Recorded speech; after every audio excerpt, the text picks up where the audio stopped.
Hola, buenos días. Vamos a dar inicio con la clase del día de hoy de fisiopatología del sistema endocrino.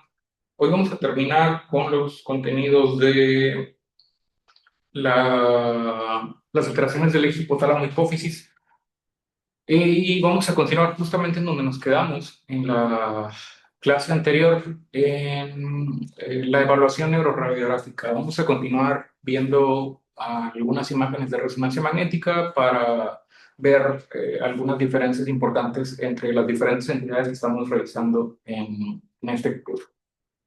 Entonces, en la última clase estábamos viendo esta imagen de resonancia magnética, estos cortes sagital y coronal que tienen la característica de la hiperintensidad en el contexto de un paciente que presenta casi siempre cefalea, normalmente es una cefalea intensa, y eso se asocia a un sangrado agudo, casi siempre en el contexto de un macroadenoma pituitario. Los macroadenomas, a diferencia de los microadenomas, tienden a sangrar con muchísimo mayor frecuencia y esto representa una emergencia. Normalmente el paciente acude refiriendo principalmente cefalea, aunque también podría presentar síntomas de hipopituitarismo. El siguiente caso, este sí lo alcanzamos a ver también. Esta era nada más una imagen del punto brillante posterior, que es un hallazgo normal. Representa la presencia de los axones de las células del hipotálamo o de los axones de las neuronas del hipotálamo que producen vasopresina. Entonces, el hallazgo o la presencia de ese punto brillante indica que la secreción de vasopresina es normal. Aquí tenemos otra imagen de resonancia magnética, en la cual estamos viendo la morfología normal de la glándula pituitaria. De hecho, aquí se alcanza a ver también el hipotálamo, que sería esta estructura que está aquí, este es el quiasma óptico, este es el infundíbulo, y lo que estamos viendo acá es la glándula pituitaria, y este es el punto brillante posterior. Acá estamos viendo la misma imagen de resonancia magnética, nada más quería comparar con ustedes, sobre todo esta imagen que está aquí. Esto sigue siendo la glándula pituitaria, pero aquí se alcanza a apreciar esta hipodensidad en la hipófisis, que ya al momento de hacer el estudio contrastado podemos identificar esa misma hipodensidad que no capta medio de contraste en comparación con el resto de la glándula pituitaria, lo que quiere decir que esto es un microadenoma pituitario. Y acá en el corte coronal, igual, aquí vemos esa pequeña hipodensidad en este corte coronal y luego en la imagen contrastada, igual ahí está. Bueno, aquí no pusieron tantos cortes, pero aquí es donde debería estar la lesión. Igual, esta es la proyección de T2 sin medio de contraste. Este representaría el microadenoma pituitario. Por acá estamos viendo otra imagen de resonancia magnética en la que podemos ver una anormalidad con relación a la anatomía de la glándula pituitaria. Esta es un poquito más grande de lo normal, se ve como que abombada hacia la región supracelular. Y eso puede suceder de manera normal, de manera fisiológica, durante el último trimestre del embarazo. La mujer embarazada, de la preparación en el último trimestre para empezar el proceso de lactancia, puede presentar un incremento en el tamaño de las células lactótrofas, lo cual hace que la glándula pituitaria aumente su tamaño. Entonces, esto no es algo anormal, es normal en algunos contextos. Y al momento de hacer la resonancia contrastada, podemos ver que realmente no hay ninguna lesión, no hay una hipodensidad, no hay ninguna otra alteración. Entonces, esto es importante tener en cuenta que puede ser un hallazgo común en mujeres en el último trimestre del embarazo. Obviamente no usaremos medio de contraste, pero ya en el posparto, pues sí, el medio de contraste pues no va a revelar ninguna lesión. Y bueno, aquí vemos igual más cortes de la glándula pituitaria, por acá arriba está el quiasma óptico, y aquí lo mismo, la imagen de la glándula pituitaria, que sería esto que estoy delimitando con el cursor. Y de nuevo, pues no hay lesiones. Esto de nuevo es el caso de una mujer que tiene, que en el posparto inmediato, en este caso, ese es el contexto. Acá esto parece otro microadenoma, este que está aquí chiquito. Igual, este es la imagen normal de la glándula pituitaria, que sería esto que estoy delimitando aquí con el cursor. Acá está el quiasma óptico, el infundíbulo, pero aquí pues no se alcanza a ver nada particularmente anormal, pero ya con, bueno, esto es el corte sagital, igual morfología normal de la glándula pituitaria, y ya al aplicar medio de contraste, ahí está la lesión, que sería esta pequeña lesión que se encuentra en el borde inferior derecho de la glándula pituitaria, y lo mismo aquí, que sería esta pequeña lesión que se encuentra en la parte inferior y anterior de la glándula. Esto, ya, este es otro macroadenoma, es otro macroadenoma pituitario, que se extiende hacia la parte superior de la silla turca. Igual acá, sí captaría medio de contraste si es que se hubiera aplicado, pero normalmente son heterogéneos. Estos casi siempre tienen una captación heterogénea del medio de contraste, pero bueno, es otro macroadenoma que ya habíamos visto. Y este también es importante porque esta es otra condición que es también parte de los objetivos de nuestro curso. Aquí lo que estamos observando de nuevo es el espacio de la glándula pituitaria y es donde está la silla turca, pero hay algo diferente en comparación con las imágenes anteriores. El parénquima, o lo que debería de ser el parénquima de la glándula pituitaria, es menos denso en comparación con el resto del tejido cerebral. Si comparamos con las imágenes de resonancia magnética que veíamos anteriormente, pues nos damos cuenta de que aquí esta densidad no parece tanto de tejido cerebral, sino más bien parece de líquido, como por ejemplo el líquido cefalorraquídeo que está acá en los ventrículos laterales.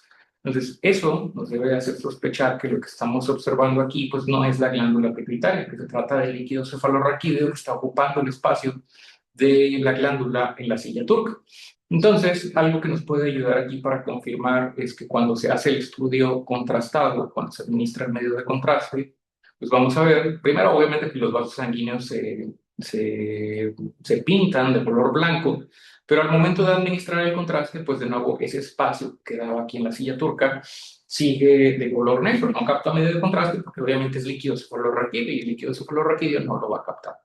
Y acá en la parte inferior del lado derecho, esto sería el espacio de la glándula pituitaria que está siendo presionada por el líquido cefalorraquídeo. Entonces, el líquido cefalorraquídeo en este caso está empujando a la glándula hipófisis hacia la parte inferior y hacia abajo, y eso es lo que queda o el remanente que queda de la glándula pituitaria.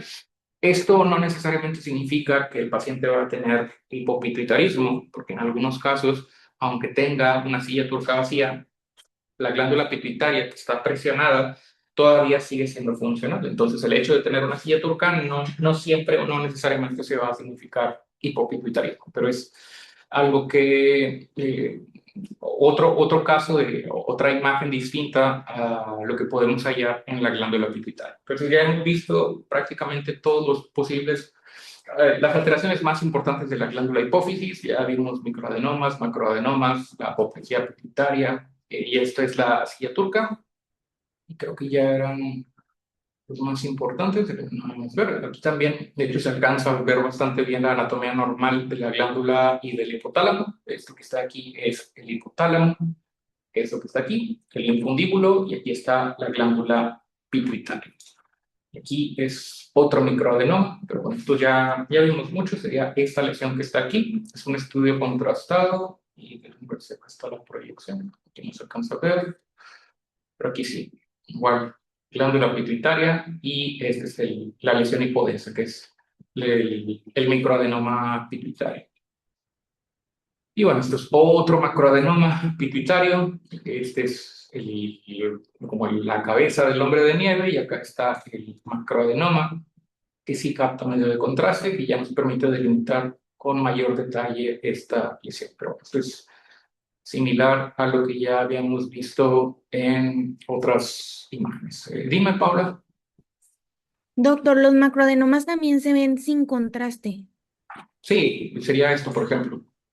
O sea, se Ah, ve siempre y cuando pues reconozcan la anatomía normal de la glándula pituitaria. O sea, tú ves esto y pues, esta bola que tiene aquí sabes que no es normal. So, claramente se ve que tiene ahí una lesión ocupante de espacio en la silla turca que se extiende hacia la parte superior. Entonces sí, también se ven sin medio de contraste, en T2 igual. T2, recordar que el líquido se va a ver de color blanco, sería este que está aquí, y este sería el macroadenoma. Pero sí, también se ven sin medio de contraste y con medio de contraste. Los que sí hay dificultad para verlos un poco mejor sin medio de contraste son los micro, pero los macro, pues, normalmente como son tumores muy grandes, sí se alcanzan a ver sin problema. ¿Alguna otra duda o pregunta hasta este momento? Muy bien, entonces vamos a continuar con los temas que nos faltan de revisar. El- Me faltaba los trastornos del sodio, que son la diabetes insípida y la secreción inapropiada de hormona antidiurética. Entonces vamos a empezar con diabetes insípida y después pasamos a secreción inadecuada. Estos dos trastornos del sodio son, o trastornos pituitarios, son alteraciones que van a producir un cambio, casi siempre en el valor de sodio. En el caso de la diabetes insípida, se debe a una disminución en la actividad de la hormona antidiurética, que puede ser por dos motivos. Puede ser por una disminución en la producción de hormona antidiurética o por una falla en el receptor de hormona antidiurética que se encuentra a nivel renal. La falta o falla de la hormona antidiurética lo que va a hacer es que a nivel renal no haya una reabsorción adecuada de sodio. Por lo tanto, perdón, sodio no, de agua. Por lo tanto, al no reabsorber agua, lo que va a presentar principalmente el paciente es poliuria. Esa poliuria puede llevar a que el paciente presente hipernatremia, aunque la hipernatremia normalmente no va a ser muy severa si es que está presente o no, que no tenga hipernatremia en absoluto, que simplemente el sodio se encuentre en el rango superior de su valor normal. Y ahorita vamos a explicar un poco por qué sucede eso. Pero primero vamos a hablar de la hormona y de la diabetes insípida en general. La hormona antidiurética es una hormona peptídica que se secreta, que se produce más bien, la síntesis ocurre en el hipotálamo. La síntesis ocurre en el núcleo supraóptico y paraventricular del hipotálamo. La liberación de esta hormona depende de dos mecanismos principalmente. Esta se puede liberar por medio de dos mecanismos que son, primero, el más importante, el incremento de la osmolaridad.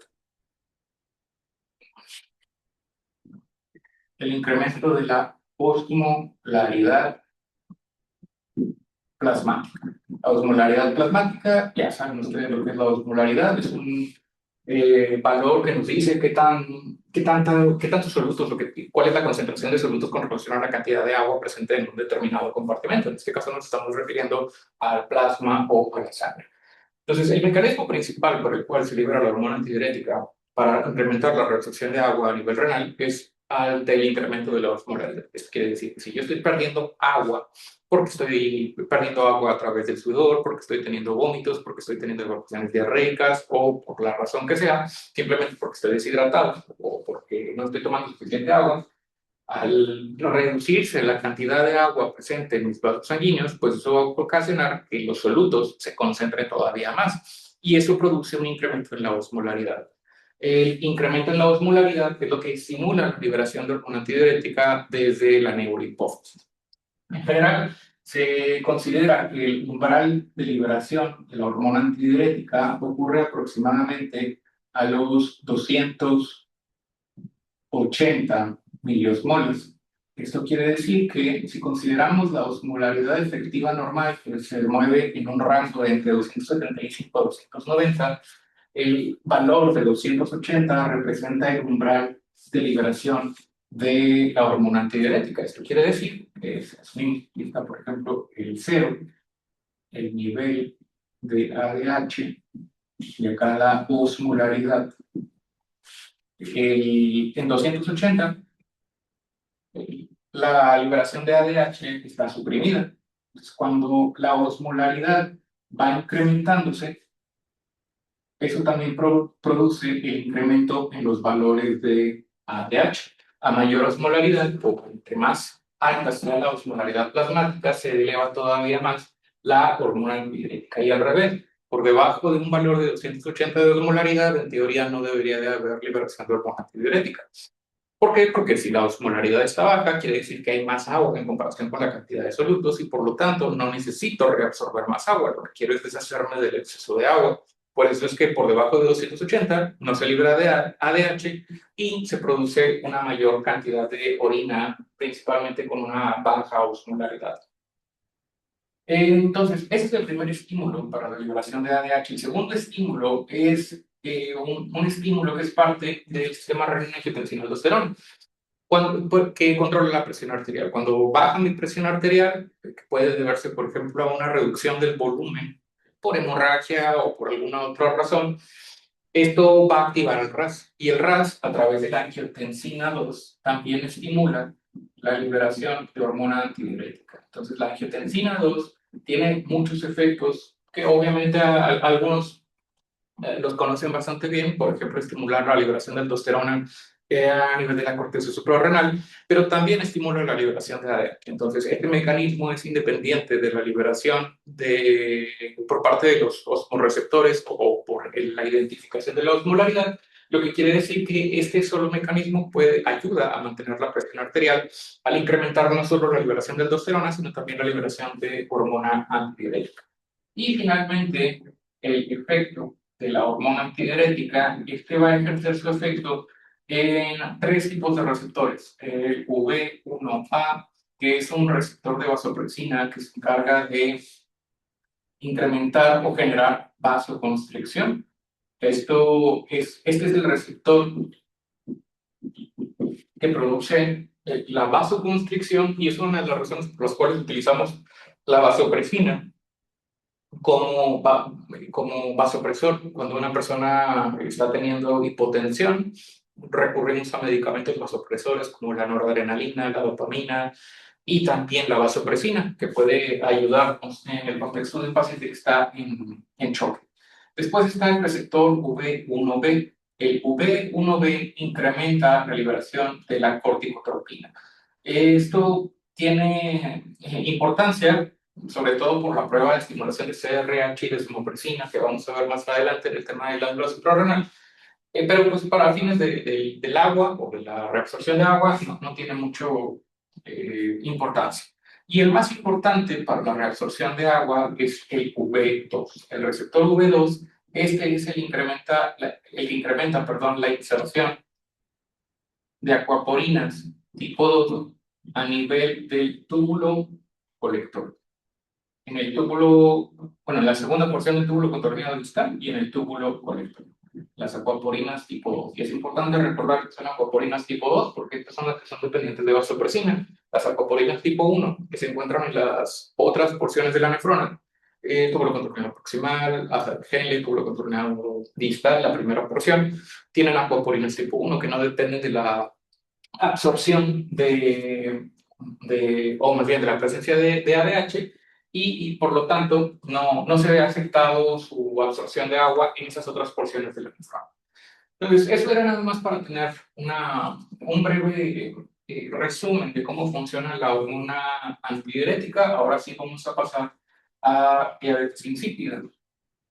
Como lo mencioné hace un momento, la diabetes insípida va a producir normalmente poliúrico. Vamos a tener dos tipos de diabetes insípida, que son la diabetes insípida central y la diabetes insípida nefrogénica. En la diabetes insípida central, los niveles de ADH van a estar disminuidos. Y eso es lo que está generando la diabetes insípida en primer lugar.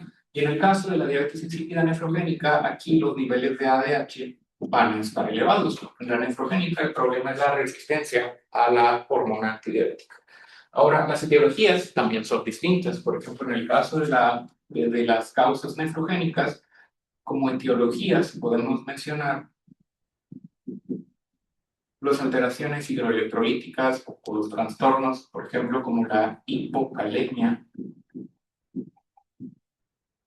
y la hipercalcemia. Trastornos en el potasio y en el calcio pueden llegar a producir alteraciones en la inserción de aporforinas tipo 2. Y aquí también podemos mencionar como otra etiología de la diabetes insípida nefrogénica el uso de carbonato de litio, que es un medicamento utilizado frecuentemente para el manejo del trastorno bipolar. El litio, sobre todo cuando ya lleva tiempo utilizándose, puede también alterar el funcionamiento de las aposporinas tipo 2 y producir diabetes insípida, nefrogénica. Luego, en el caso de la central, también hay múltiples etiologías. Por ejemplo, hay defectos genéticos o mutaciones del gen de arginina vasopresina, el gen ABP. Si se muta ese gen, pues el paciente no va a ser capaz de sintetizar ADH, por lo tanto va a producir o va a generar el desarrollo de diabetes insípida central. También aquí podemos mencionar algunas muy obvias, como por ejemplo trauma o cirugía, de lo cual vamos a hablar ahorita también más adelante. También puede ser por tumores, por ejemplo, un adenoma pituitario, que eso es raro que suceda, tiene que ser un macroadenoma, y aún así los macroadenomas no siempre producen, muy rara vez producen diabetes insípida, y también craniofaringiomas o tumores de otra parte del sistema nervioso central, no necesariamente tumores de la hipófisis. Y también podemos mencionar otros síndromes un poco más raros, como por ejemplo el síndrome de Wolfram. Este síndrome se caracteriza por una tetra de síntomas que son los de diabetes insípida, diabetes mellitus tipo 1, la atrofia óptica y también la sordera. Se debe a una mutación del gen WFS1, tipo 1, y produce estos 4 síntomas en los pacientes entre lo que incluye la diabetes insípida central, la diabetes tipo 1, la atrofia óptica y la sordera. Y también aquí podemos mencionar a las enfermedades granulomatosas que pueden llegar a afectar a la glándula pituitaria, como lo vimos en la clase anterior, cuando vimos las etiologías del hipopituitarismo. Enfermedades granulomatosas como por ejemplo la granulomatosis de Wegener o la tuberculosis, por mencionar algunos ejemplos. Y finalmente, la diabetes aríxica familiar. Esta entidad es una entidad rara en la cual el paciente presenta un defecto en los osmoreceptores a nivel del hipotálamo, lo cual va a producir dos cosas. Los osmoreceptores, cuando son estimulados, perdón, los osmoreceptores son receptores que detectan cambios en la osmolaridad que se encuentran obviamente en el hipotálamo. Y el hipotálamo detecta, o más bien los osmoreceptores son los responsables de detectar justamente este incremento por arriba de 280 de osmolaridad, y bajo esa cuando se detecta ese valor es que, o esos valores, es que se libera la hormona antidiurética. Pero el otro efecto también del osmoreceptor es estimular el centro de la sed. ¿Por qué? Porque cuando me falta agua, cuando estoy deshidratado, uno de los efectos de la estimulación del osmoreceptor es estimular el centro de la sed con la finalidad de que la persona, el paciente, vaya a buscar agua, que ingiera agua y que eso también restaure la osmolaridad al ingerir agua, normalmente soluciones hipoosmolares, y eso baja la osmolaridad plasmática. Entonces, cuando se daña el osmoreceptor, lo que va a ocurrir, primero, es que no se va a liberar la hormona antidiurética, lo que va a producir la diabetes insípida. Y en segundo lugar, el paciente no va a sentir sed. Por eso se llama adípsica, porque el paciente no es capaz de sentir la sed. Entonces, puede que esté deshidratado, puede que esté teniendo un incremento en la cantidad de orina, pero no siente sed. El paciente no va a tener ganas de tomar agua.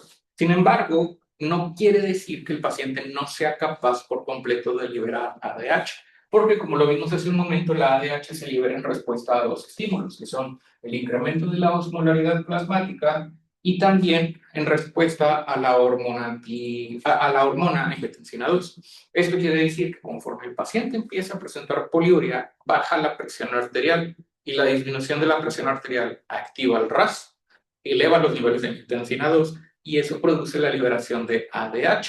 Entonces, el paciente no se hipotensa, o dicho de una manera más grave, no se muere, porque todavía es capaz de secretar ADH, pero a través de otro mecanismo que no es el osmoreceptor. Sin embargo, una característica bastante típica de estos pacientes es que no sienten sed. Y normalmente, como se debe a un defecto en el osmorreceptor, casi siempre se debe a la mutación de la proteína que detecta los cambios en la osmolaridad. Y por eso es que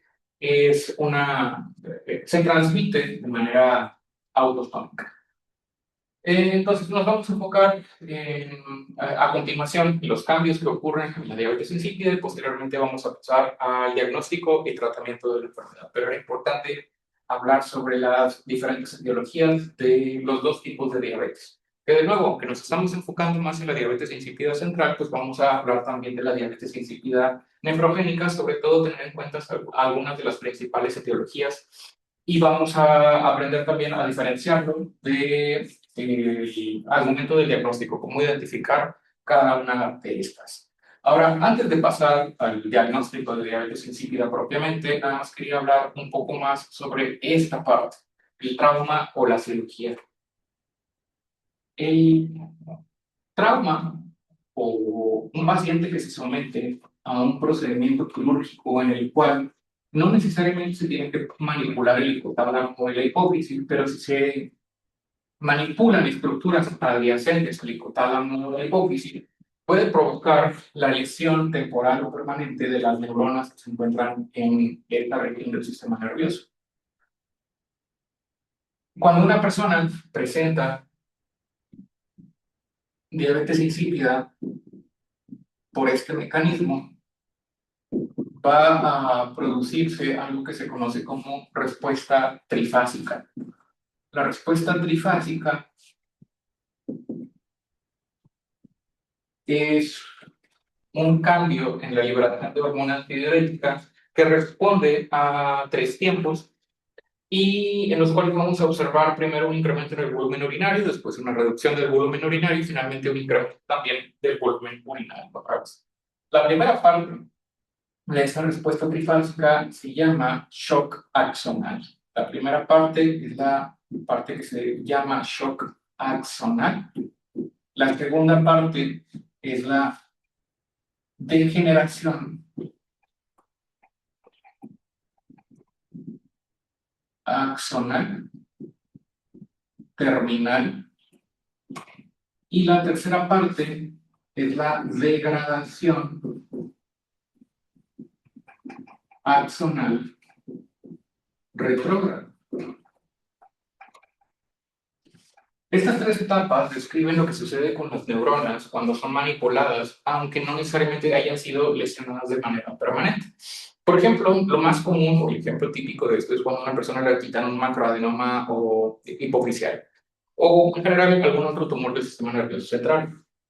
Cuando se manipulan estas neuronas de manera directa o indirecta, lo que va a suceder es primero una etapa en la cual los axones que se encuentran en los núcleos de sustancia gris del hipotálamo van a presentar cierta lesión, cierto grado de lesión. A esta primera etapa se le conoce como shock axonal.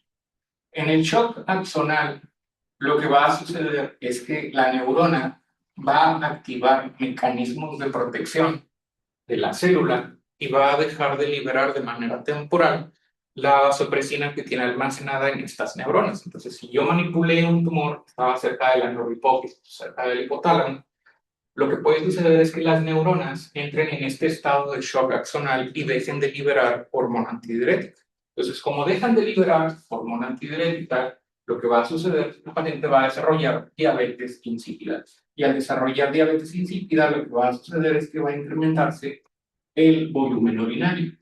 Ese shock axonal usualmente en promedio tiene una duración de entre 5 a 7 días.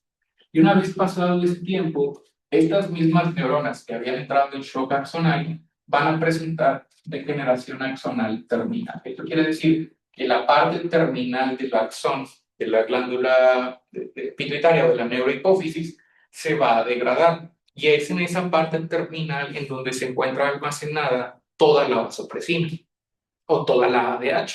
Entonces, como libera toda la ADH de manera súbita hacia la circulación, lo que va a suceder ahora es que acá había presentado el paciente diabetes insípido.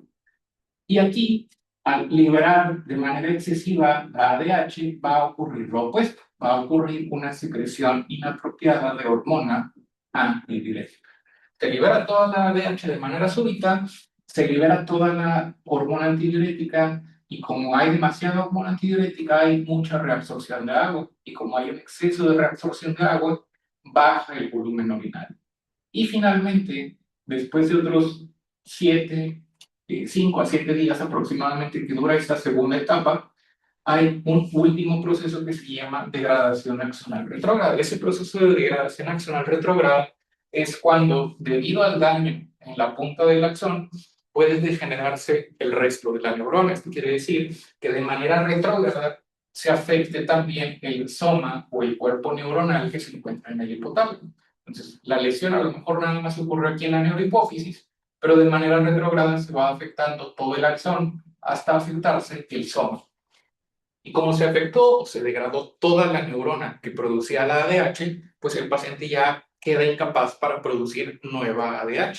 Y por lo tanto, vuelve a presentar diabetes insípida, porque ya no tiene ADH que liberar. Se le acabó la ADH y como ya no libera ADH, tiene otra vez diabetes insípida.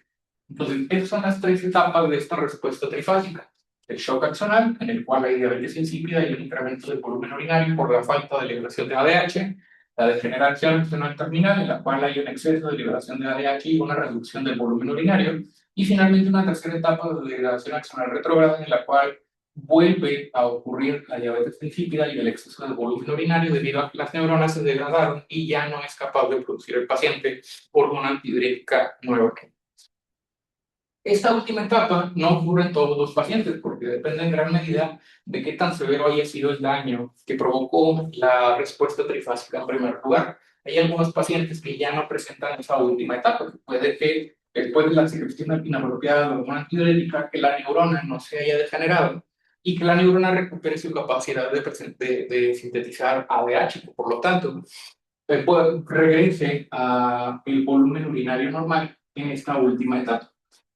Pero hay algunos pacientes que no, que sí presentan la degeneración axonal retrógrada y que ya no son capaces de producir ADH nuevamente. Eso hay que tenerlo en cuenta sobre todo cuando nos den el contexto o cuando yo esté en el contexto de un paciente que se acaba de someter a una cirugía y que está presentando alteraciones en el volumen urinario o que está presentando también alteraciones en los valores de sodio sérico, que en este caso, para la diabetes insípida, lo que presentaría el paciente sería poliuria e hipernatremia. Pasando ahora sí a el diagnóstico. La diabetes insípida, tanto en su variante central como nefrogénica, van a producir poliuria. La poliuria se define de acuerdo al valor, o más bien de acuerdo al peso corporal del paciente. Pero obviamente va a haber una definición distinta para pacientes de acuerdo a su altura. No es lo mismo que un paciente que mide 1,50, orine 3 litros, a que un paciente que mide 2 metros, pues orine 3 litros, obviamente. Puede ser normal en un paciente que mide más, porque tiene una mayor cantidad de masa corporal y por lo tanto una mayor cantidad de agua corporal en comparación con un paciente que es de menor tamaño, que tiene menos masa, menos agua corporal y por lo tanto la definición de poliuria varía. Entonces, poliuria se define como un volumen urinario mayor a 50 mililitros por kilo por día. Esto quiere decir, por ejemplo, que si una persona pesa 70 kilos, para decir que esta persona de 70 kilos tiene poliuria, tendría que estar orinando al menos 3.500 mililitros al día. Tendría que estar orinando más de 3.5 litros o producir más de 3.5 litros al día.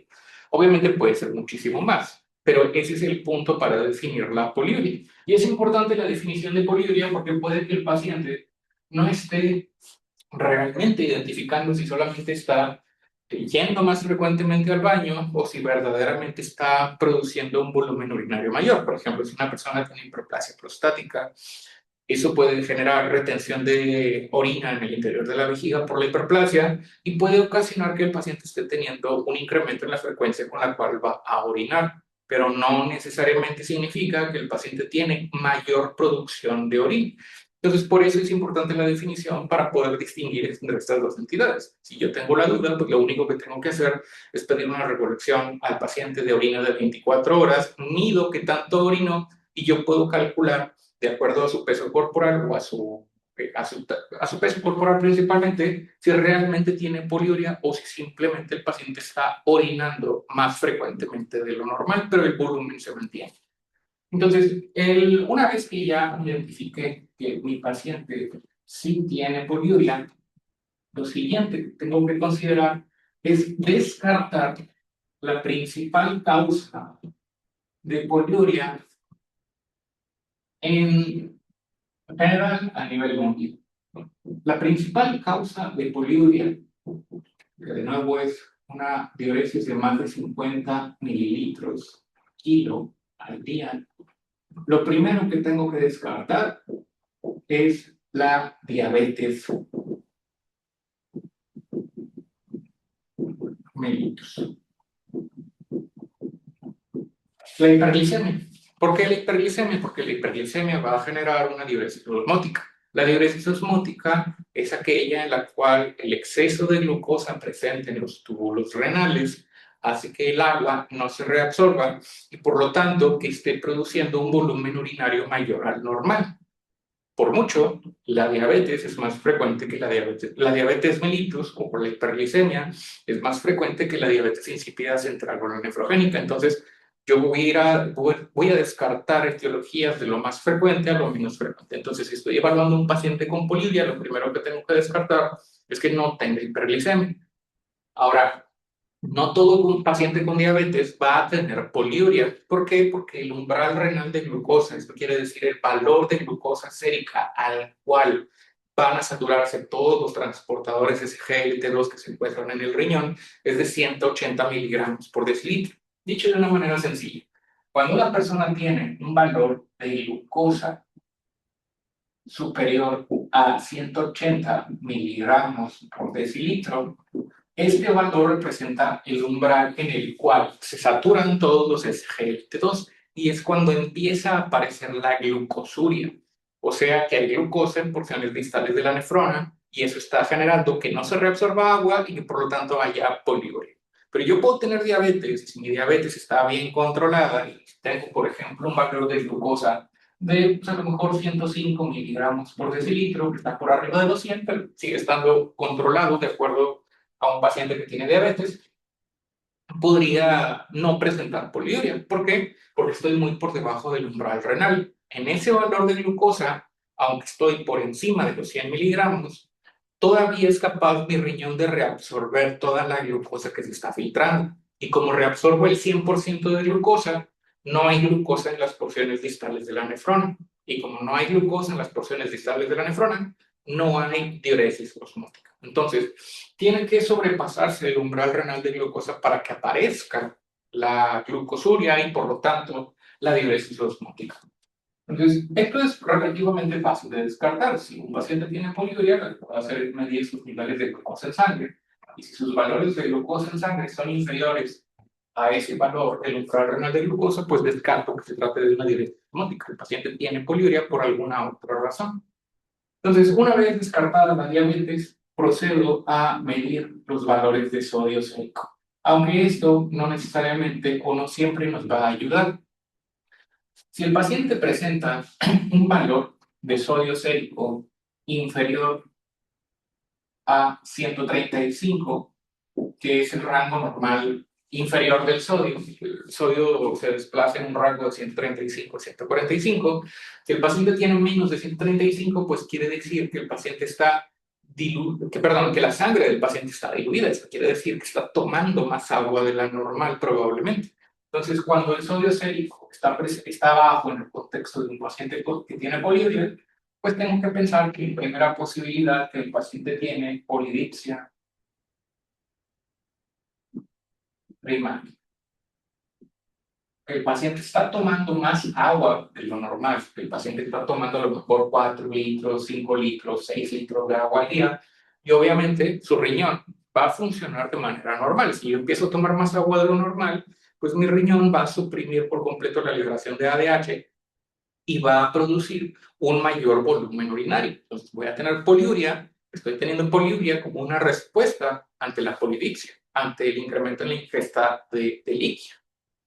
Por otro lado, si el valor de sodio sérico es superior a los 145, que es el límite superior del valor del sodio, eso me debe de hacer pensar que el paciente tiene diabetes insípida, aunque no podría distinguir en este momento si se trata de diabetes insípida central o nefrogénica.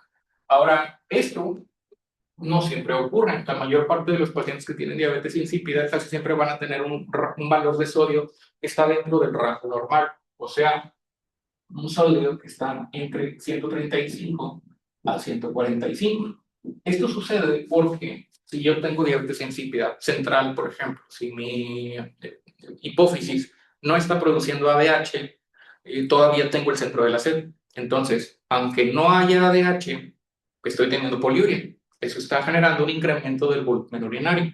Pero como estoy eliminando mucha agua, eso produce un incremento de mi osmolaridad, y el incremento de la osmolaridad estimula el centro de la sed. Entonces, al estimular el centro de la sed, va a ocasionar que yo esté presentando un incremento en la ingesta de agua, porque como tengo sed todo el tiempo, empiezo a ingerir más agua de lo normal. Entonces, aunque tengo diabetes insípida, no tengo hipernatremia porque estoy compensando las pérdidas de agua con un incremento en la ingesta de agua. Entonces, eso va a generar que el paciente no tenga necesariamente alteraciones en el sodio, que el sodio pueda mantenerse dentro del rango normal, y eso también explica por qué el paciente, aunque está teniendo volúmenes urinarios que pueden ser de 5, 10 o 15 litros incluso, no se hipotensa, porque una persona que no compensa esas pérdidas de agua tan grandes, pues obviamente le va a bajar la presión arterial y va a tener taquicardia.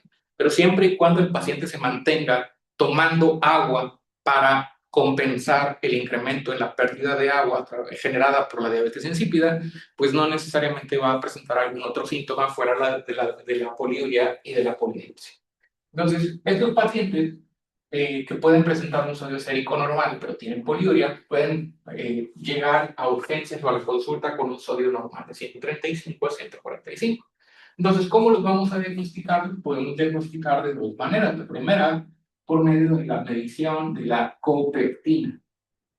La copeptina es una región de la preprohormona de la ADH que se segmenta antes de que la ADH sea liberada. Vean la copeptina como el equivalente al péptido C de la insulina. Cuando queremos medir insulina, no medimos directamente los valores de esa hormona, sino que medimos los valores del péptido C porque son más estables en la sangre, duran más, tienen una vida media más larga y son más sensibles para detectar cambios en las concentraciones de la insulina. Lo mismo es aquí. La insulina es una hormona peptídica y la ADH también es una hormona peptídica, por lo tanto sus procesos de síntesis son similares hasta cierto punto. Entonces, en este caso, los valores de ADH también tienen una vida media, no son muy confiables, porque la ADH tiene una vida media corta. La copeptina tiene una vida media más larga y por lo tanto es más sensible para identificar cambios en los valores de ADH. Entonces, puedo medir niveles de copeptina, y en este caso, si los valores de copeptina se encuentran elevados, los niveles de esta hormona se encuentran elevados, eso me indicaría un posible diagnóstico de diabetes insípida nefrogénica.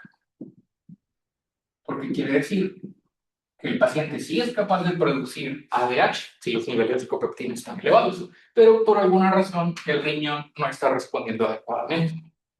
Por otro lado, si los valores de copeptina se encuentran disminuidos, si los valores de la ADH se encuentran disminuidos, aquí todavía tengo dos opciones. Número uno, es que el paciente tenga polidipsia primaria, o sea, que esté tomando mucha agua.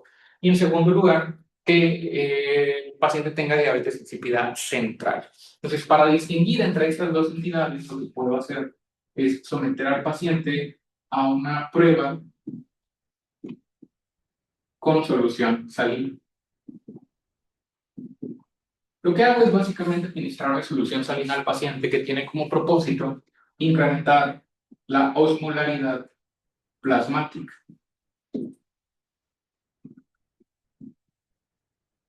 Al incrementarle la osmolaridad plasmática, o sea, si yo subo la osmolaridad de la sangre del paciente al administrarle una solución salina, lo que va a suceder es que si tiene diabetes,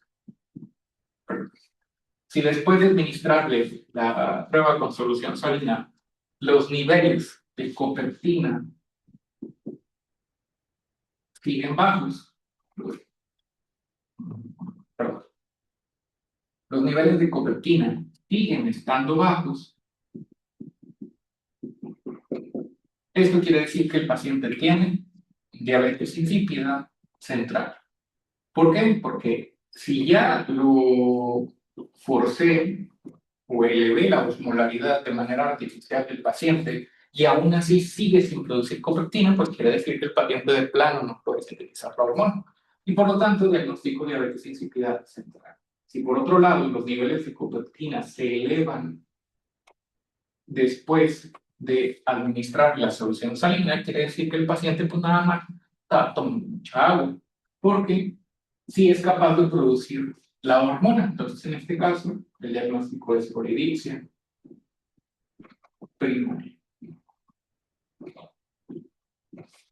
Ahora, no todos los hospitales o no todas las clínicas de salud van a tener la medición de copeptina, porque es una prueba, pues no tan nueva, pero tampoco tiene tanto tiempo que salió al mercado. Entonces puede que haya todavía muchos hospitales y muchos laboratorios que no son capaces de medir los valores de copeptina. Entonces, para esto todavía podemos recurrir a una prueba más antigua, que es la prueba de deprivación de agua. La prueba de deprivación de agua consiste en restringir la ingesta de agua al paciente durante un tiempo no determinado, porque los criterios para detener la prueba de privación de agua pueden ser cualquiera de estos. Esto es que el paciente, por ejemplo, tenga una osmolaridad sérica mayor a 300 o que haya perdido pérdida de más del 3% de su peso inicial.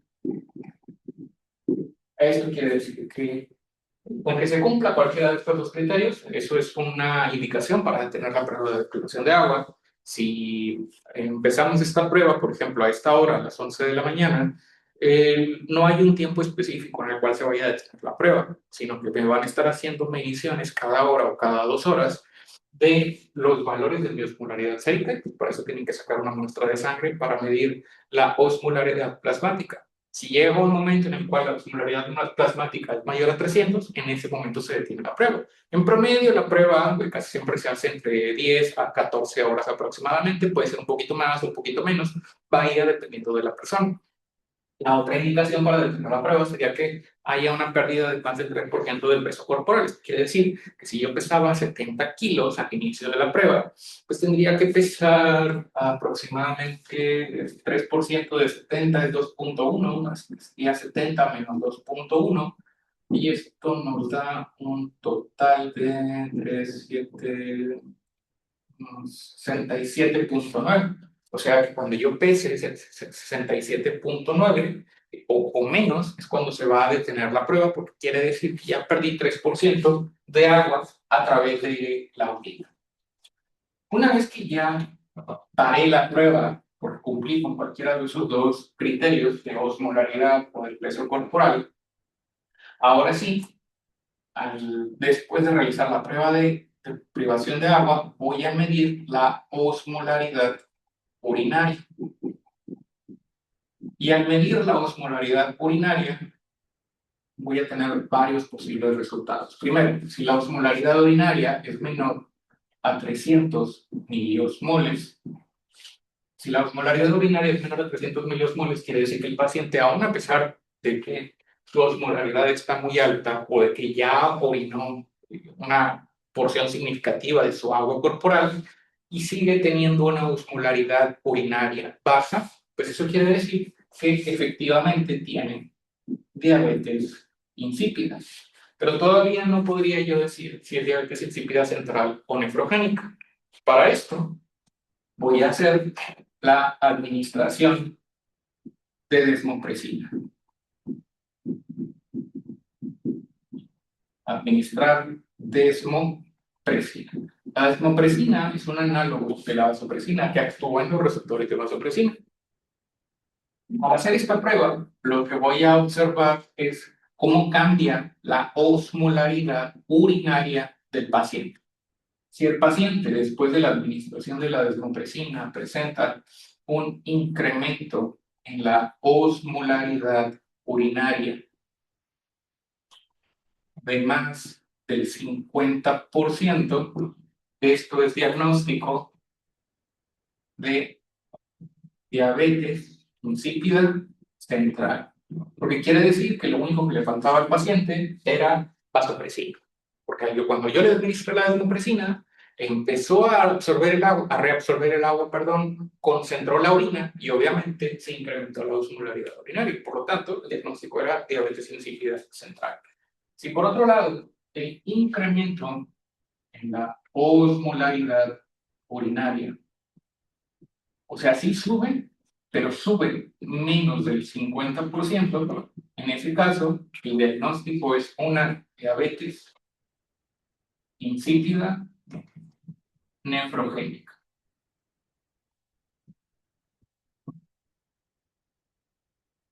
Por otro lado, también puede resultar después de la prueba de privación de agua que la osmolaridad urinaria sea superior a los 800 miliosmoles.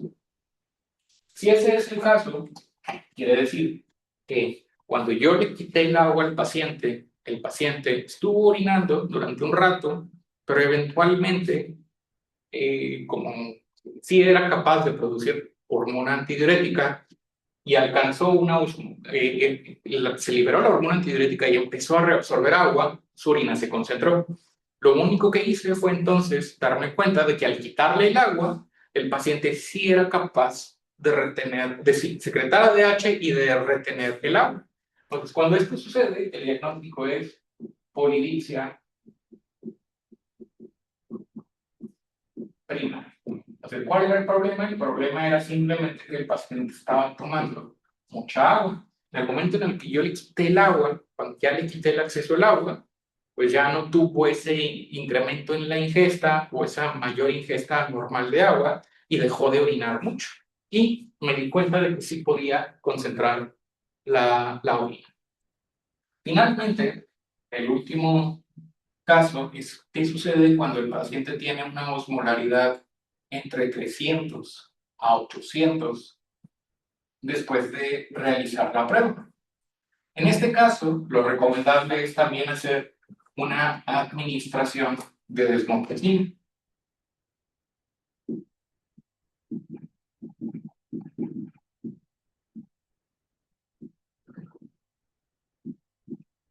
Y aquí, dependiendo del incremento también en la osmolaridad urinaria, voy a tener dos posibles escenarios. Primero, si hay una disminución, perdón, un incremento en la osmolaridad urinaria mayor al 9%, Esto quiere decir que el paciente, perdón, menor al 9%, es menor al 9%. Esto quiere decir que el paciente tenía polidipsia prima. Si, por otro lado, después de la administración de desmopresina, el paciente presenta un incremento en la osmolaridad urinaria mayor al 9%, esto puede ser ocasionado por una diabetes insípida central parcial. ¿Cuál es la diferencia entre la diabetes insípida central parcial y la diabetes insípida central? El mismo nombre lo dice. En la central hay una ausencia completa en la producción de ADH. El paciente no puede producir nada o casi nada de ADH. Y en la diabetes insípida central parcial casi siempre se debe a lesiones parciales de la neurohipófisis o del hipotálamo. Esto quiere decir que el paciente todavía es capaz de producir algo de ADH. Puede producir parcialmente ADH. Entonces, puede que después de la prueba de deprivación de agua, pues a lo mejor no voy a encontrar una osmolaridad completamente baja, no va a estar abajo de 300 porque todavía medio puede producir algo de hormona antidiurética. Por eso es que más o menos puede elevar o concentrar un poquito la orina, pero aún así pues sigue presentando poliuria. Entonces, estas dos entidades también las identifico con o en esta condición, o en esta situación específicamente, también identifico estas dos entidades con la administración de desmopresina. Hasta aquí, ¿alguna duda o pregunta de cómo diagnosticar diabetes insípida central neurogénica? Doctor, yo tengo una duda. Ujú. Es que no entendí tanto por qué si la copeptina está elevada del lado derecho es por polidipsia primaria, o sea, ¿por qué no por diabetes insípida nefrogénica? ¿Por qué Hasta no abajo. por...? Ya entendí. Ok, va, pero antes de llegar acá, vamos a ir a la primera parte del algoritmo. Lo primero es medir los niveles de copeptina. Y si están elevados, ahí directamente es diabetes insípida nefrogénica, pero acá en este caso, los niveles de copeptina van a estar bajos. Entonces, vamos a poner un escenario clínico, un escenario real. Imagínense que el día de hoy yo empiezo a tomar más agua de lo normal. Hoy decido yo que a las 6 de la mañana, 7 de la mañana empiezo a tomarme 2 litros, 3 litros, 4 litros de agua. Entonces ahorita ya para las 12 de la tarde tengo como 3 litros de agua encima. Como tomé más agua de lo normal, mi osmolaridad plasmática va a estar reducida porque diluí mi propia sangre, diluí mi propio plasma. Como estoy tomando mucha agua, diluye mi plasma. Entonces, al diluir mi sangre, disminuye mi osmolaridad. Si disminuye la osmolaridad, eso baja en la liberación de hormona antidiurética, porque la hormona antidiurética se libera cuando se incrementa la osmolaridad. Entonces, si yo mismo al tomar agua estoy suprimiendo mi propia liberación de hormona antidiurética, lo que va a suceder es que los niveles de copeptina van a estar bajos. Pero no es porque tenga alguna enfermedad orgánica, sino simplemente porque tomé más agua de lo normal. Entonces, en este momento, si yo voy al hospital a las 12 de la tarde y me hacen una medición de los niveles de copeptina, lo que van a encontrar es que los niveles de copeptina están bajos. Pero de nuevo, no porque tenga una enfermedad, sino simplemente porque tomé demasiada agua. Entonces, para diferenciar de si el paciente realmente tiene una enfermedad o si nada más fue una alteración de la prueba porque el paciente tomó mucha agua, hago esta prueba. Quiere decir, elevo la osmolaridad plasmática del paciente y administro solución salina, elevo su osmolaridad plasmática y al elevar su osmolaridad plasmática, lo que va a suceder es que voy a poder distinguir entre si realmente los niveles de copeptina estaban bajos porque tiene diabetes insípida central o si nada más era porque había tomado mucha agua. Entonces, yo le administro solución salina, eleva la osmolaridad plasmática. Si los niveles de copeptina siguen estando bajos después de haberle elevado la osmolaridad plasmática, bueno, que sí tiene una enfermedad, sí tiene diabetes insípida central. Pero si después de haber elevado la osmolaridad plasmática veo que los niveles de copeptina sí se elevan, o sea, la hipófisis funciona porque es capaz de elevar los niveles de copeptina. Entonces, en este caso, quiere decir que este resultado inicial era nada más porque había tomado mucha agua, no porque tuviera una enfermedad. ¿Por qué? Porque ya en este punto del algoritmo yo me di cuenta de que la hipófisis del paciente sí puede funcionar, sí puede producir, o bueno, el hipotálamo más bien, el hipotálamo del paciente sí es capaz de producir vasopresina. Nada más que acá me la encontré baja porque había tomado mucha agua. Entonces, por eso es importante seguir el orden de los algoritmos, no nada más irme directo a la última parte del algoritmo. Porque si yo desde el principio digo, bueno, le voy a medir nada más los niveles de copeptina, pues sí, efectivamente podría llegar a cometer el error de que niveles de copeptina altos siempre va a significar nefrogénica. No necesariamente. ¿Por qué? Porque si yo lo medí primero y estaba bajo y luego hice la prueba con solución salina, ahora los niveles de copeptina están altos, pues me va a dar dos diagnósticos completamente distintos. O sea, si yo lo hice desde el principio, bueno, ahí sí es nefrogénica.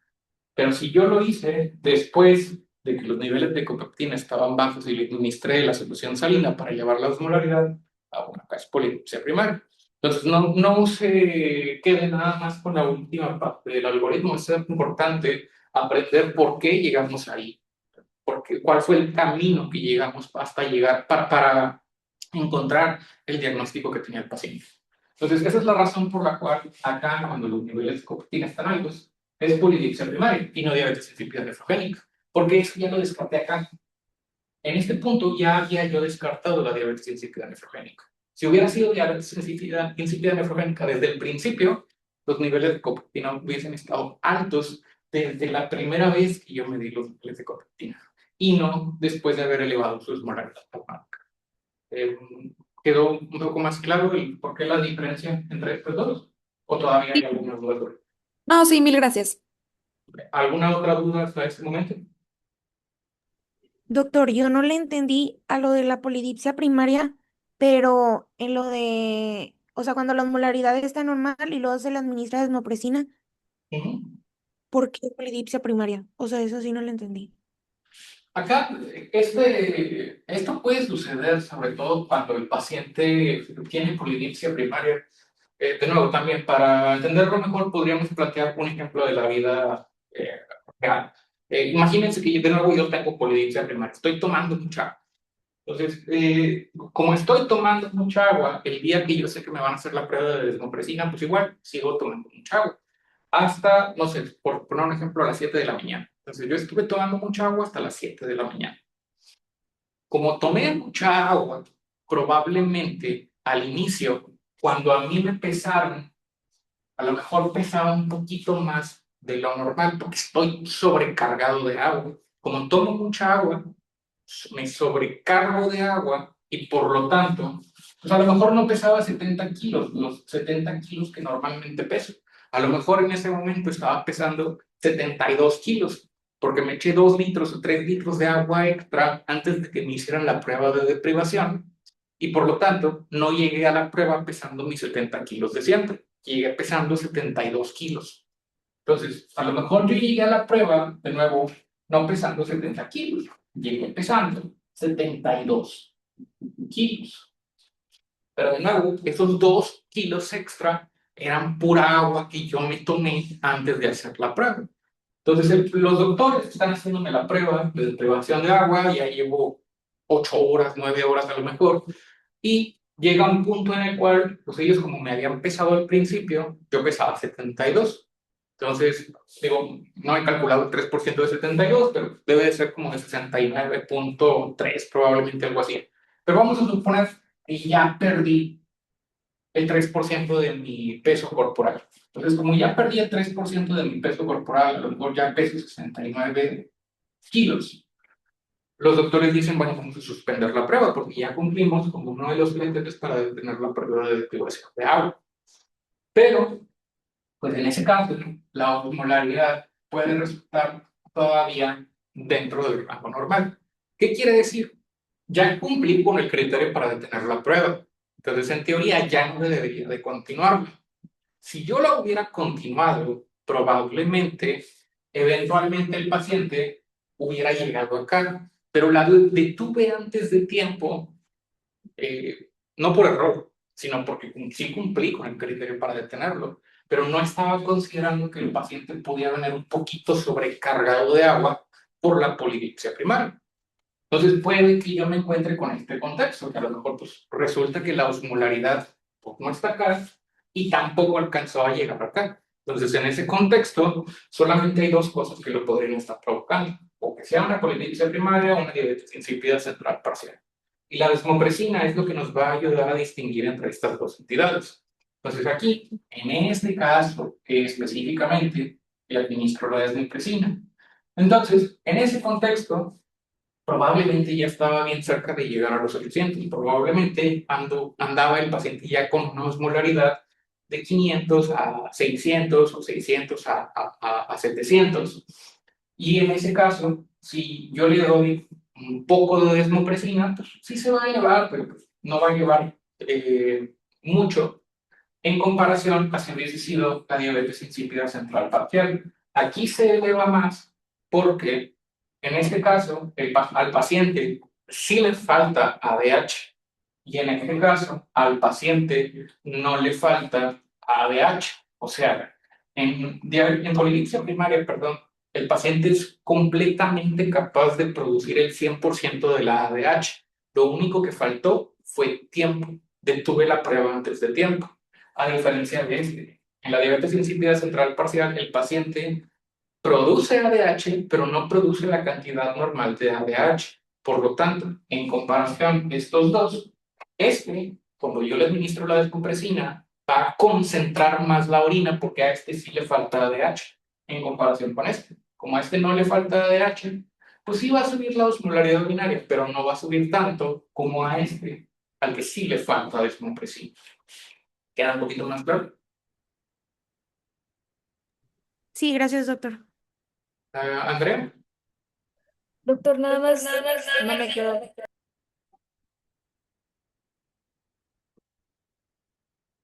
si falla el micrófono, lo puedes escribir también.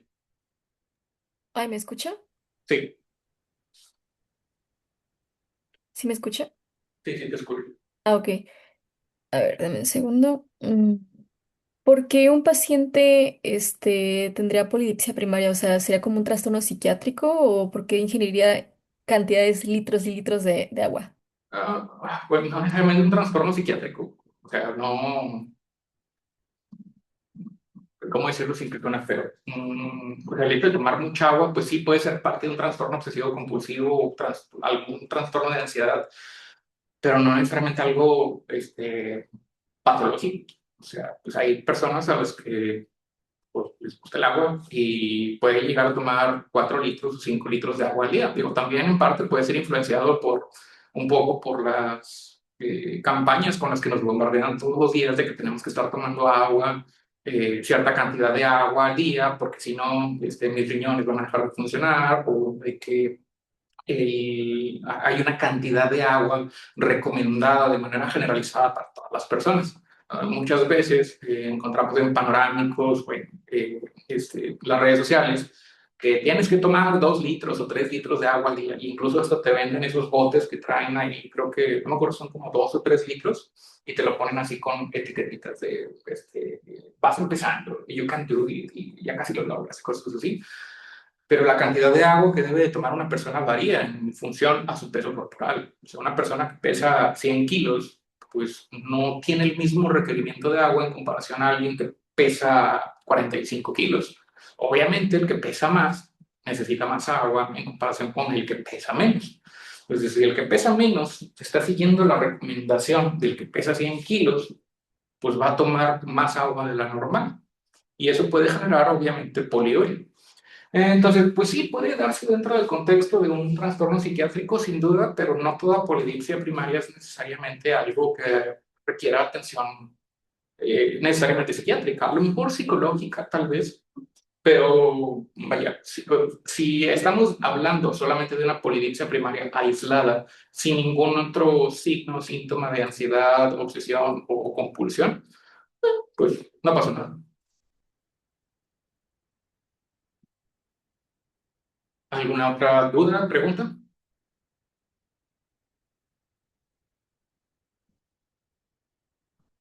Muy bien, entonces, todo bien con polidipsia, obviamente, digo con polidipsia, con diabetes insípida, nefrogénica, central y polidipsia, obviamente van a venir problemas del examen, por eso es importante que quede bien claro cómo vamos a diagnosticar estas condiciones. Entonces, ¿todo bien? Sí, doctor, todo bien, muchas gracias. Vamos a continuar con tratamiento. Tratamiento para polidipsia primaria, que deje de tomar agua, o si no puede dejar de tomar agua, pues en general no va a requerir tratamiento. La polidipsia primaria, salvo que esté tomando cantidades peligrosamente altas de agua, en general no va a producir ningún signo o síntoma. Los signos o síntomas que se podrían llegar a presentar por la polidipsia primaria son los que están asociados a la hiponatremia, pero siempre y cuando el paciente tenga riñones funcionales, su tasa de filtrado glomerular sea normal, que no tenga alteraciones en sus riñones, el riñón debería ser capaz de manejar esos volúmenes de agua sin ningún problema y por lo tanto los únicos signos o síntomas que le podrían llegar a presentar son los de hiponatremia, pero casi siempre la hiponatremia que presentan esos pacientes es una hiponatremia muy leve, que no baja de los 130 miliequivalentes, que casi no produce síntomas o prácticamente no síntomas. Entonces, en ese caso, pues, realmente no hay un tratamiento farmacológico que requiera al paciente de nuevo, salvo que se trate de algún padecimiento psiquiátrico que tenga algunas otras características que sí requiera tratamiento farmacológico. Pero los otros dos, la diabetes insípida central y la nefrogénica, pues eso sí, la diabetes insípida central y la nefrogénica pueden tratarse de manera farmacológica. Para la diabetes insípida central no hay mucho, no es muy difícil. Le voy a dar análogos de vasopresina, que es la desmopresina. Aquí le doy desmopresina. Desmopresina, que es el análogo de la vasopresina, que es el medicamento que mimetiza la función de la vasopresina. Y eso va a resolver completamente el problema. Hay varias presentaciones de desmopresina, por ejemplo, hay presentaciones vía oral, intranasal, IV. Normalmente la intranasal es la que más utilizamos porque es bien fácil de aplicar, fácil de titular y el paciente puede aprender a titular la cantidad de desmopresina que necesita de acuerdo a la cantidad de agua que está ingiriendo o al grado de deshidratación que esté presentando el paciente. Entonces, casi siempre el intranasal es la más utilizada o la vía oral. Otro punto importante es que el principal efecto secundario de la desmopresina es que haya hiponatremia, que sea algo similar a una secreción inapropiada de hormona antidiurética. Si el paciente se pasa con la dosis de desmopresina, lo que va a suceder es que va a reabsorber un exceso de agua y eso va a producir retención de agua y por lo tanto hiponatremia, que sería más o menos parecido a una secreción inapropiada de antidiurética. Para la diabetes insípida nefrogénica es un poquito más difícil porque, primero, si se trata de un trastorno hidroelectrolítico como hipocalemia o hipercalcemia, pues hay que resolver el problema, corregir la hipercalcemia o corregir la hipocalemia. Si se trata, por ejemplo, de la otra etiología que vimos, que era la administración de carbonato de litio, si se puede cambiar el medicamento por otro antipsicótico, otro estabilizador del ánimo, que no produzca ese efecto secundario, pero de nuevo siempre y cuando se pueda. Y si se trata de una condición genética en la que el paciente tiene, por ejemplo, pérdida de función del receptor B2 de vasopresina, ahí es un poco más difícil, porque no hay un medicamento directo que pueda restaurar la función del receptor. Entonces, en estos casos, podemos recurrir a algunos medicamentos que alteran la forma en la cual se reabsorbe el agua en el nefrón. En la nefrona tenemos varios segmentos. Tenemos el túbulo proximal, el asa de Henle, el túbulo contorneado distal y los túbulos colectores. Entonces, el agua que se reabsorbe estimulada por la vasopresina y por la ADH se reabsorbe en las últimas porciones de la nefrona, o sea, acá. Acá es donde se encuentran las fosforinas tipo 2 y donde ejerce su efecto la vasopresina. Pero hay que tener en cuenta que este último segmento de la nefrona es donde menos agua se reabsorbe. En este último segmento solamente se reabsorbe entre el 5 al 9% de todo el agua que reabsorbe mi nefrona. Todo lo demás es más o menos el 90% se reabsorbe en dos segmentos previos de la nefrona. Eso quiere decir en el túbulo contorneado proximal a asa de Henle y la primera porción del túbulo contorneado proximal es donde se reabsorbe el 90% del agua. Entonces, como no hay un medicamento que restaure el funcionamiento del receptor, lo que puedo hacer es ocasionar que el paciente reabsorba más agua en el segmento que no depende de la vasopresina, o sea, en el túbulo contorneado proximal, en el asa de Henle y en la primera porción del túbulo contorneado distal. Y eso lo hago a través de un medicamento principalmente, que se llama hidroclorotiazida. La hidroclorotiazida ya la conocen porque la han visto en clases de cardio, por ejemplo. Es un diurético. La hidroclorotiazida actúa a nivel de la primera porción del túbulo contorneado distal. Lo que hace esta es activar al transportador sodio-cloro que se encuentra en esa porción, el cotransportador sodio-cloro, y lo bloquea el cotransportador sodio-cloro. Ahora, ¿por qué si el paciente ya está orinando mucho, cuál sería la lógica de darle un diurético que lo va a hacer orinar todavía más? Bueno, la lógica de administrar la hidroclorotiazida es que en teoría, al bloquear este transportador, pues eso va a producir que haya un incremento en la pérdida, no nada más, perdón, de agua, sino también de sodio. Entonces, esto va a producir un incremento en la pérdida de agua y en la pérdida de sodio. Esto, en teoría, debería de producir hipotensión. Y al producir hipotensión, va a activar al sistema renina-angiotensina-aldosterona. Entonces, cuando esto sucede, se va a activar el RAS.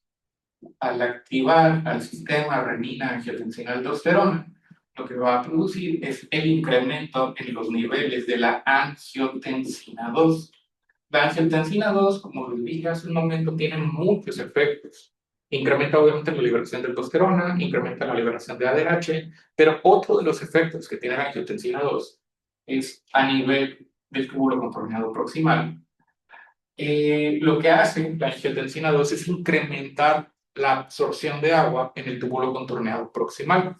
Entonces, si lo que hacemos es incrementar la reabsorción de agua en esta porción, lo que estamos haciendo es básicamente incrementar la reabsorción obligada de agua y dejarnos menos agua disponible para la reabsorción facultativa. Reabsorción de agua obligada es este 90% que no depende de vasopresina. Y la reabsorción facultativa es este 5 a 9% que depende de vasopresina. Entonces, la lógica detrás de administrar la hidroclorotiazida es cambiar el sitio en el cual se reabsorbe el agua. En lugar de que se reabsorba acá, estoy incrementando la reabsorción de agua obligada que ocurre acá por medio de la angiotensina 2. Entonces, en teoría, si estoy incrementando este 90, y a lo mejor ahora ya no se reabsorbe el 90, sino que se reabsorbe el 95%, pues eso deja menos agua disponible en esta última porción, y ya no me importa si no se reabsorbe, porque ya hice que el paciente reabsorbiera la suficiente cantidad de agua en esta porción. Entonces, esa es la lógica detrás de administrarle medicamentos como la hidroclorotiazida o clortalidona para diabetes insípida nefrogénica, porque de nuevo, al momento no tenemos medicamentos disponibles que puedan restaurar el funcionamiento del receptor si es que se trata de un defecto genético. Si se trata de un desequilibrio hidroelectrolítico o de un efecto secundario de un medicamento, bueno, eso sí lo puedo corregir, pero no puedo corregir, al menos al momento, receptores que no funcionan por un defecto genético. Y en cuanto a las correcciones del sodio, bueno, ya lo saben, ya lo han visto en otras materias. Quería una pregunta. Corrección de sodio. En el caso de diabetes insípida, lo que hacemos es darle soluciones hipotónicas. Diabetes insípida casi siempre va a tener, si es que tiene, porque como ya lo mencioné, no siempre se va a presentar, hipernatremia. Y esto es algo que también les recomiendo que lo tengan en cuenta para el examen. En este curso, nada más estamos viendo dos cosas que cambian los valores de sodio, que son hipernatremia y hiponatremia. En el caso de la hipernatremia, diabetes insípida. Y hiponatremia, secreción inapropiada de hormona antidiurética y sus diferenciales, que son hipotiroidismo e insuficiencia suprarrenal. Entonces, si en el examen o en un caso a mí me ponen, hablando obviamente de este curso, porque ya si consideramos todos los demás temas, los diferenciales son más, pero para este curso, si me ponen un caso de hiponatremia, prácticamente me están reduciendo los diagnósticos a secreción inapropiada de hormona antidiurética, hipotiroidismo, insuficiencia suprarrenal y embarazo, que son lo que causa ciática. Por otro lado, si veo a alguien con hipernatremia, prácticamente seguro estamos hablando de una diabetes insípida, que puede ser central o nefrogénica.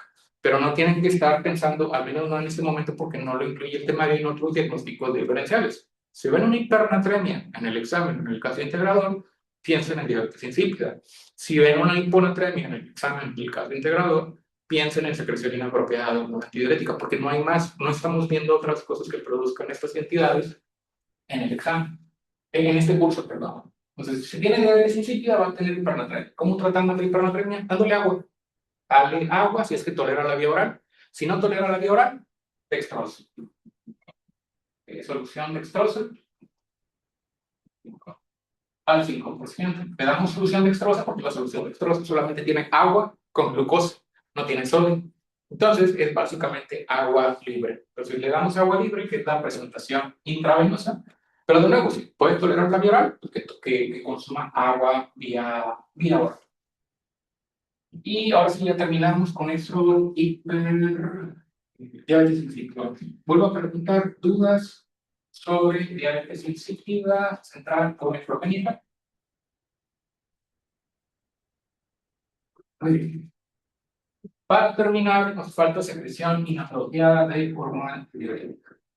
La secreción inapropiada de hormona antidiurética es una condición en la cual hay un incremento en la síntesis y liberación de hormona antidiurética.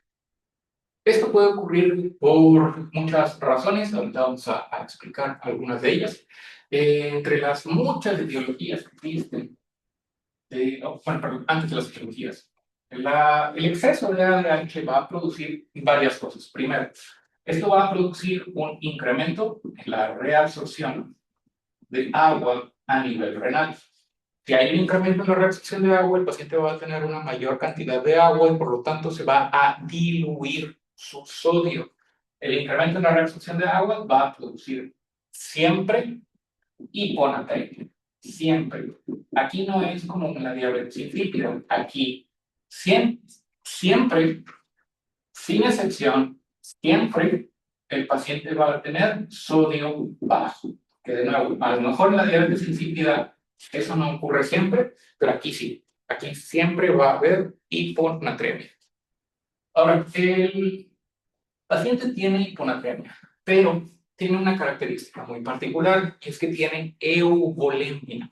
Esto quiere decir, la volemia es el estado de volumen corporal que tiene el paciente. Puedo tener hipovolemia cuando mi volumen de agua corporal está más bajo de lo normal, hipervolemia si estoy sobrecargado de líquido, y euvolemia es el estado normal entre esas dos. Euvolemia es como en teoría estamos todos en este momento, asumiendo que ninguno de nosotros está deshidratado y que ninguno de nosotros está sobrecargado de agua. Entonces, la euvolemia, hipovolemia e hipervolemia es un diagnóstico clínico. No hay una prueba de laboratorio que diagnostique hiper o euvolemia. ¿Cómo me voy a dar cuenta de que el paciente está euvolémico de acuerdo a las características clínicas? Entonces, si tengo, por ejemplo, hipovolemia, euvolemia e hipervolemia, eso lo voy a diagnosticar clínicamente. Entonces, ¿qué es lo que yo tengo que ver del caso o de la pregunta que me están haciendo para identificar cuál de estas tres tiene signos vitales y características clínicas? Por ejemplo, en hipovolemia, casi siempre, el paciente va a tener presión arterial baja. Cuando yo estoy deshidratado, se me baja la presión y un mecanismo compensador por parte de mi sistema cardiovascular es incrementar la frecuencia cardíaca para tratar de mantener el gasto cardíaco. Perdón, gasto cardíaco. El incremento de la frecuencia cardíaca. Entonces, ¿qué me van a describir en las características del paciente, está hipotenso y que está taquicárdico. Segundo lugar, los signos que yo voy a observar, mucosas deshidratadas, disminución en la turgencia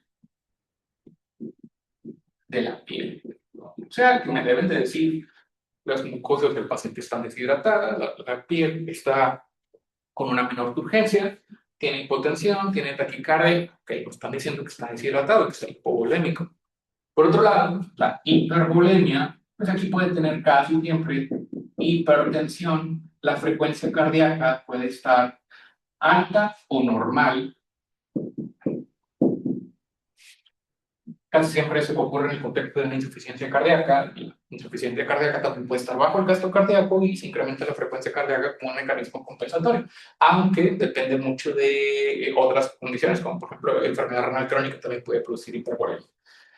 Y también las manifestaciones clínicas. En este caso, pues es bien obvio, cuando estoy sobrecargado, edema. El paciente va a tener edema casi siempre visible o palpable en los miembros inferiores, que obviamente puede progresar a edema de abdomen, ascitis o edema pulmonar.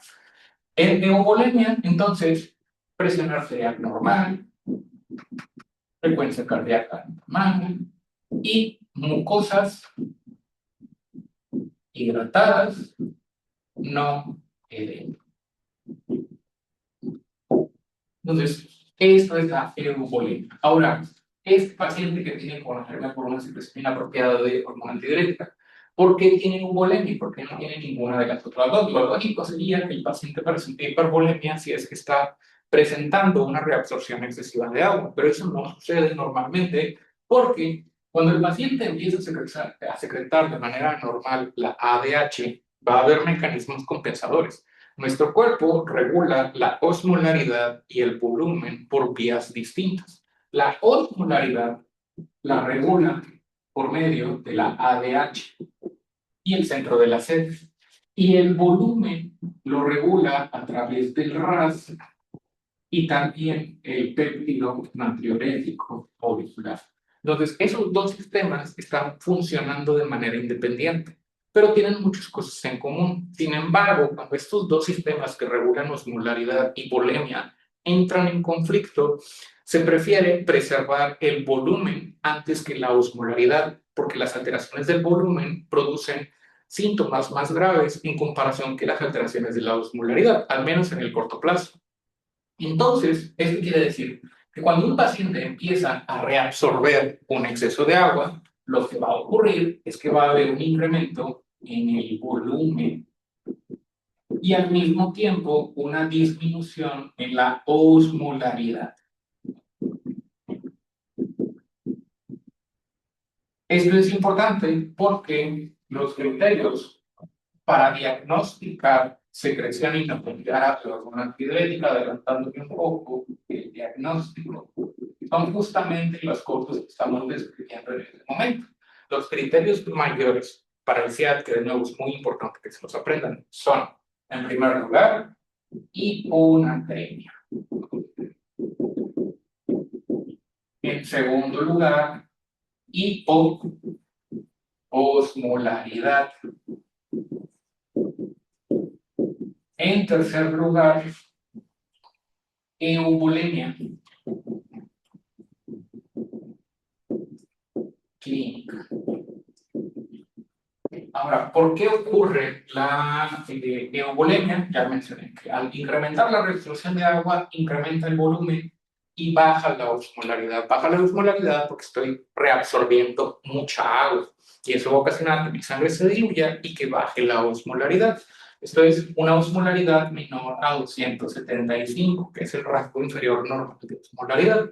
Ahora, ante esta situación, ante alteraciones del volumen y de osmolaridad, voy a depender de estos dos mecanismos que regulan osmolaridad y que regulan el volumen. El problema es que este mecanismo regulador no funciona. No funciona porque normalmente yo regulo mi osmolaridad. Si mi osmolaridad baja, lo que tendría que hacer es suprimir la liberación de ADH.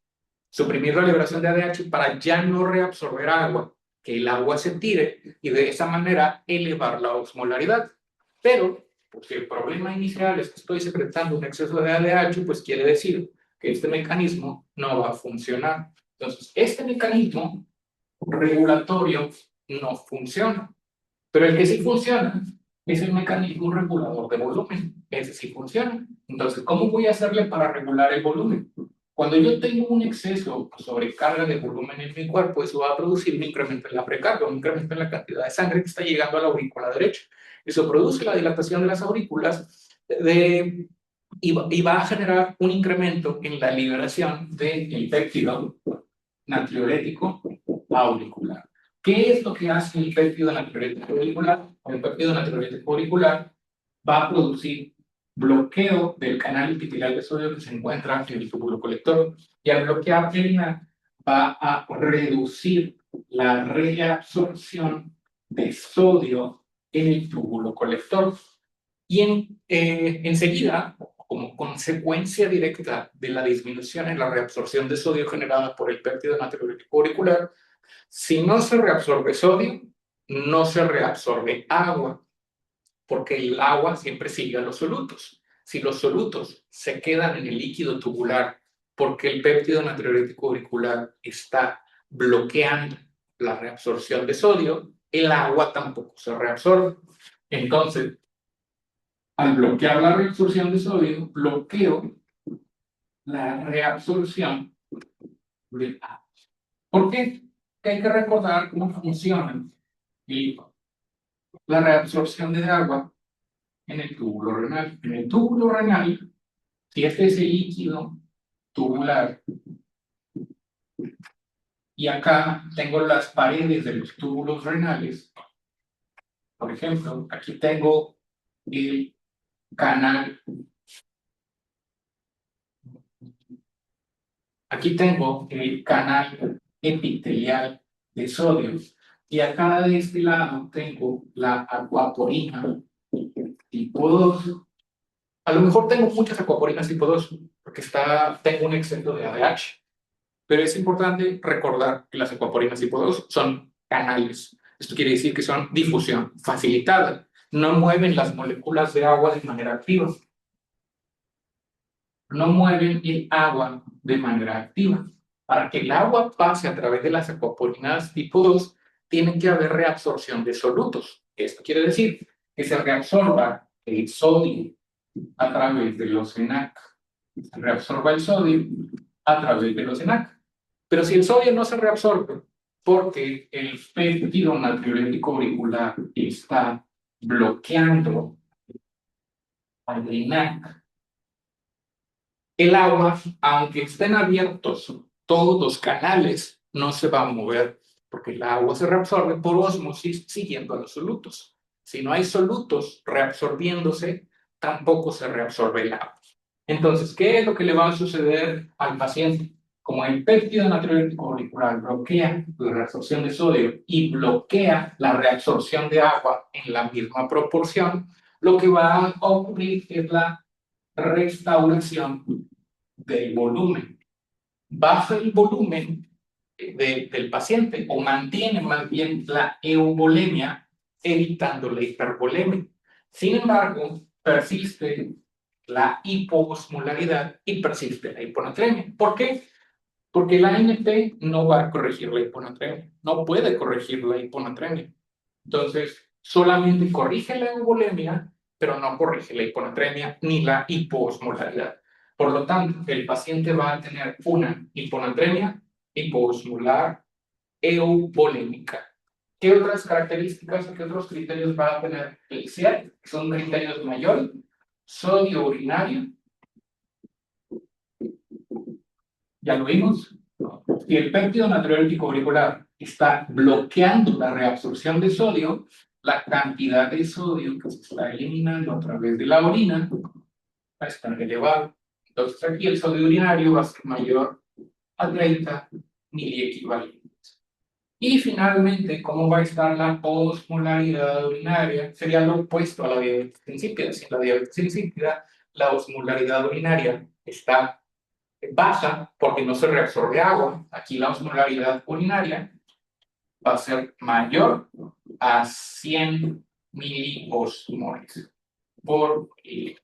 Y finalmente, aunque ya lo dejamos para la siguiente clase, la osmolaridad urinaria, bueno, aparte de todos estos, una cosa muy importante es que el CIAL es un diagnóstico de descarte, y esto lo voy a explicar en la siguiente clase con otros detalles. Descartar los otros diagnósticos que son insuficiencia suprarrenal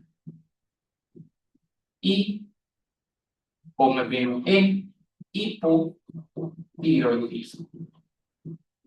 ¿Por qué? Porque estas dos entidades producen un cuadro prácticamente idéntico al del CIAT, aunque hay que ver cuáles son los mecanismos por los cuales producen una elevación de la ADH, pero es ya lo vemos en la siguiente sesión. Pero estos son los criterios. Aquí en los criterios nada más me faltó, ya para terminar, no uso de diuréticos, porque si el paciente está usando diuréticos, me voy a mover todos los valores de mis mediciones del sodio urinario, de la osmolaridad urinaria, por el efecto que tienen los diuréticos sobre las características de la orina o del líquido tubular.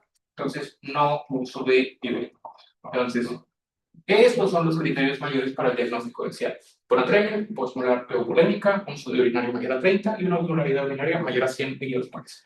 Que no haya insuficiencia suprarrenal, lo cual hablamos en la siguiente clase, e hipotiroidismo, y que no haya uso de diuréticos. Hasta aquí, ¿alguna duda o pregunta? Doctor, yo súper rápida. No, la osmolaridad urinaria no era de 500 800. La osmolaridad urinaria es bien variable. Por eso es que no me gusta poner rangos de referencia de osmolaridad urinaria, porque hay algunos libros que les van a poner valor normal de osmolaridad urinaria entre 500 y 300, en otros lados los van a ver entre 300 a 800. Y en algunos libros les van a decir que ni siquiera hay un rango de referencia normal porque depende de la condición clínica en ese momento específico del paciente. Entonces, rangos de referencia para osmolaridad urinaria la verdad es que no sirven de mucho. Lo que sirve son los valores específicos para el diagnóstico de enfermedades determinadas. Por ejemplo, en diabetes insípida, pues saber que osmolaridad urinaria después de la prueba de activación de agua pues sería menor a 300. Y en este caso específico, este valor, pues sí se lo tienen que pues, machotear hasta cierto punto, porque son parte de los criterios diagnósticos del CIAN, que es mayor a 100 miliosmoles. Pero no confíen mucho en valores de referencia de osmolaridad urinaria, porque van a encontrar cosas distintas si revisan varias fuentes. ¿Alguna otra duda o pregunta hasta aquí? Muy bien, entonces aquí me quedo. Siguiente clase, ya me falta un poquito de SEAL. Nada más me falta explicar por qué estos dos producen SEAL también. Y me faltó nada más síndrome de Sheehan. Y creo que con eso ya terminamos todo hipotálamo. Entonces termino todo esto la siguiente clase, que va a ser rápido, yo creo que unos 20 minutos o mucho. Y empiezo con adrenal. Vamos a empezar primero con hiperplasia suprarrenal congénita. Y si nos alcanza, empezamos con Cushing. Nada más un aviso. Me habían avisado que tengo un curso este jueves y viernes en el TEC, entonces no estoy seguro todavía de si voy a tener oportunidad de tener la clase a esta hora con ustedes. Entonces yo creo que más tardar mañana miércoles, no, mañana el miércoles, más tardar les aviso. Si me confirman lo del curso en el TEC, pues sí les voy a tener que pedir una disculpa y nos veríamos hasta el siguiente lunes. Pero de nuevo, todavía no es 100% seguro, entonces el miércoles les aviso. Nada más quería avisarles de eso. Si no hay ninguna otra duda, los veo el jueves y en su defecto, si no, los veo hasta el siguiente lunes. Gracias, doctor. Muchas Gracias, gracias, Doc. doctor. Gracias, doctor. Gracias, doctor.